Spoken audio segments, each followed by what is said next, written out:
ពួកយើងអត់ទទួលតែលុយមួយមុខទេបាទដូចខ្ញុំធ្លាប់បាននិយាយដដែលអញ្ចឹងបាទជាថវិកាជាលុយពួកខ្ញុំមិនទទួលទេតែពួកខ្ញុំទទួលការឧបត្ថម្ភតែជាសភៅហើយនឹងសម្ភារៈសិក្សាតែប៉ុណ្ណោះជំរាបសួរពុកម៉ែបងប្អូនអរគ្នាស្វាគមន៍មកកាន់កម្មវិធីជំនួយការប៉ានរួមបញ្ចូលការអានសភៅសប្តាហ៍ទី39បាទសប្តាហ៍នេះខ្ញុំឃើញថាមានបងប្អូនកូនក្មួយមកចូលរួមច្រើនកកខ្លាំងមែនតែនបាទហើយក៏ជាអ្វីដែលធ្វើឲ្យខ្ញុំមានអារម្មណ៍សប្បាយរីករាយដែរហើយខ្ញុំក៏ចង់ចែកម្លែកក្តីស្រឡាញ់នេះទៅកាន់ពុកម៉ែបងប្អូនទាំងអស់គ្នាហើយក៏សូមអរគុណទៅកាន់ស្ថាប័ន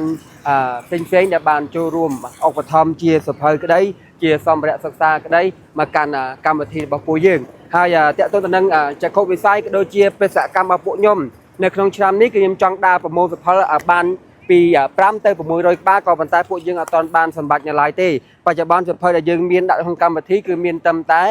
ជាង300ក្បាលនៅឡើយទេអញ្ចឹងហើយពួកយើងត្រូវការសភៅបន្ថែមទៀតអញ្ចឹងហើយខ្ញុំចង់ធ្វើការអំពាវនាវទៅកាន់ពុកម៉ែបងប្អូនទាំងអស់គ្នាដែលស្រឡាញ់វិស័យអំណាចបាទចង់ឃើញវិស័យអំណាចរីកសុះសាយនៅក្នុងប្រទេសកម្ពុជារបស់យើងកាន់តែច្រើនកុំភ្លេចចូលរួមបាទបងប្អូនអាចធ្វើការចូលរួមឧបត្ថម្ភជាសភៅក៏ដូចជាសម្ភារៈបាទលេងកម្សាន្តបាទសម្រាប់ក្មេងៗបានអញ្ចឹងហើយពួកយើងអត់ទទួលតែលុយមួយមុខទេបាទដូចខ្ញុំធ្លាប់បាននិយាយដដែលអញ្ចឹងបាទជាថវិកាជាលុយពួកខ្ញុំមិនទទួលទេតែពួកខ្ញុំទទួលការឧបត្ថម្ភតែជាសភៅហើយនឹងសម្ភារៈសិក្សាតែប៉ុណ្ណោះចឹងហើយសម្រាប់បងប្អូនក៏ដូចជាសប្បុរសជនបាទដែលមានចិត្តចង់ចូលរួមបាទឧបត្ថម្ភនៅក្នុងកម្មវិធីជំរុញការបានរួមបញ្ចូលការអានសភៅនៅក្នុងក្រុងបរសៃអនុអាចចាក់ទងមកកាន់ខ្ញុំបានតាមរយៈ page ផ្លូវការក៏ដូចជាបាទ TikTok account ឬក៏ Telegram ផ្ទាល់ខ្លួនរបស់ខ្ញុំបានហើយពេលនេះពីខ្ញុំបាទ B Strongman ពួកយើងចាំជួបគ្នានៅវីដេអូបន្ទាប់សូមអរគុណ